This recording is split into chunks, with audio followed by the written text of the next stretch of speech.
dal leen ak jàmm ci seen chaîne Léebal Ma. tey nag dañuy ñëwaat ak yéen rek ci histoire Kumba Amul Ndey ak sorcière yi épisode 3.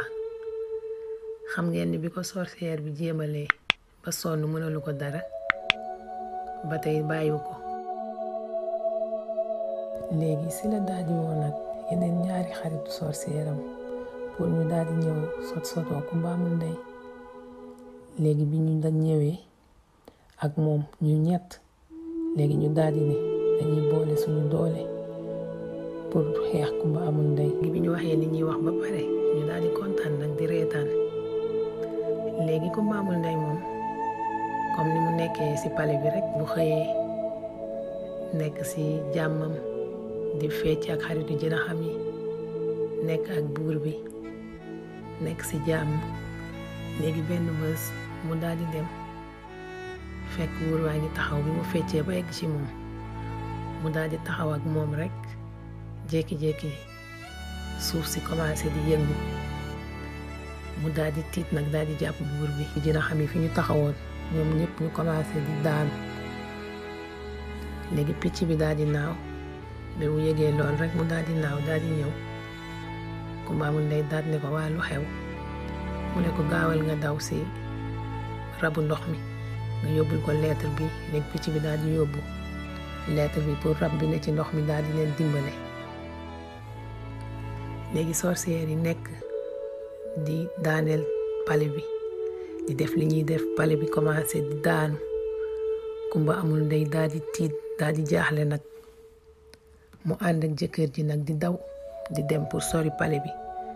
ñu daal di dem ba ci yàgg daal di taxaw ci benn taatu garab di seelu pour taw bi bañ leen laal. léegi xaritu jinaxam yi daal di ne nii waa duñu woo mbindeef bu baax bi sax mu daal di ñëw dimbaleñ. léegi Kumba Amul Ndey daal di teg loxoom ci garab gi daal di woo mbindeef bu baax bi. mbindeef bu baax bi génnee daal di ne ko xaaral ma wax la li xew. bi mu tourné bant bi mu daal di gis ñetti sorcières yi nekk di yàq. léegi mu daal ko koy wax nag. léegi mbindeef bi daal di tàllal bant bi ñu daal di dem ci seen buntu palais bi rek daal di fekk sorcières yi daaneel château bi yëpp daal di tabaxaat beneen château mu bokkul ak seen bos. léegi bi ñu taxawee foofu rek jaaxle bu bugg a dee rek sorcière bi daal di ko génn. keneen ki daal di ñëw ñetteel bi daal di ciy topp. léegi mu ne ko yow moom du gis nga li ñu def sa palais bi yow mi yaa ciy topp.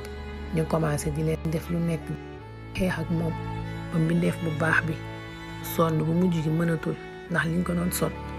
léegi bantam bi daal di wadd. Kumba Amul Ndey daal di for bant bi nag daal di leen koy tàllal ba ñu commencé sonn. léegi beneen sorcière bi nga xam ne moom dafa am pouvoiru ndox bi mu génnee daal di tàllal loxo yi daal di génnee ndox mu bari. loolu commencé leen sonal rek rabu ndox mi nag daal di génn. bi mu génnee daal di ne Kumba Amul Ndey xaaral ñii dinaa régler seen problème. léegi ci la rabu ndox mi daal di jëlee li mu yor daal di koy tàllal rek ndox mi daal di leen puus ñoom ñëpp. bi leen ndox mi puusee daal di leen gelé ñu nekk ci biir mënuñoo génn. léegi mbindeef bu baax bi daal di jël bantam bi tàllal ko daal di jël chaîne bi chaîne leen foofu ñoom ñëpp ba nga xamante ni duñ mën a génn. mu daal di koy kaatnaar mu daal di dem. léegi mbindeef bi daal di tàllal bantam bi daal di leen defaraatal seen palais bi comme ni mu meloon. Kumba Amul Ndey daal ne ko jërëjëf xam naa ni ñoom lu ñu mënti def tamit yow yaa leen gën a aay.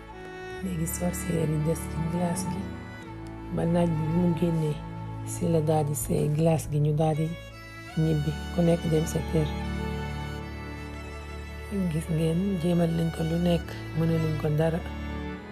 moo tax bu yàlla ne waaw moom danga naan waaw rek noppal sa bopp. fii la ñuy yem ak yéen ci épisode 3 bi. jërë ngeen jëf ci déglu bi.